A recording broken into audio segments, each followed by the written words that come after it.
बिस्मिल्लाहिर्रहमानिर्रहीम। अस्सलाम वालेकुम दोस्तों।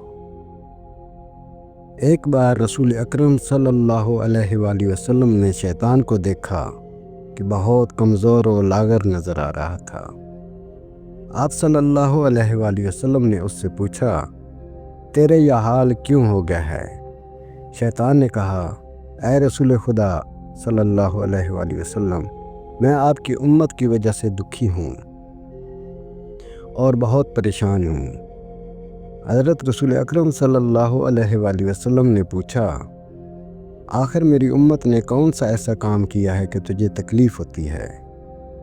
शैतान ने कहा, ऐ रसूल खुदा सल्लल्लाहु अलैहि वसल्लम, आपकी उम्मत के 6 कामों के बायस परेशान हूँ। मुझे इन कामों के देखने की ताकत नहीं और मैं इनका मुतहम्मिल नहीं हूँ।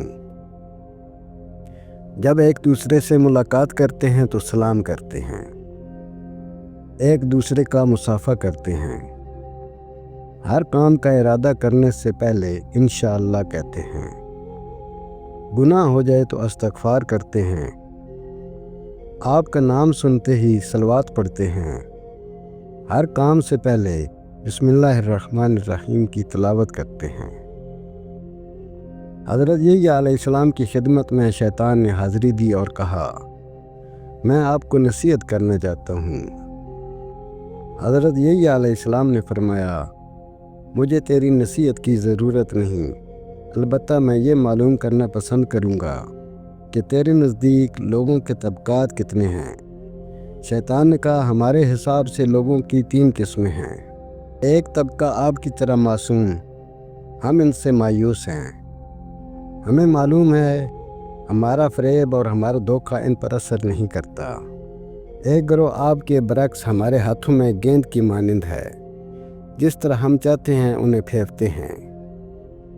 एक गिरोह ऐसा भी है जिनकी वजह से हमें बहुत तकलीफ़ है, क्योंकि वो हमारे धोखे में आ जाते हैं, फिर अपने किए पर पशेमान होते हैं और इस्तग़फ़ार करते हैं। हमारा सारे का सारा मंसूबा और हमारी सारी मेहनत धरे की धरी रह जाती है। हम फिर कोशिश करते हैं, जो ही कामयाबी के नज़दीक होते हैं, इन्हें अपने रब की याद आ जाती है। खौफ खुदा की वजह से हमारे चुंगल से बच जाते हैं। हम ऐसे अफराद से परेशान हैं।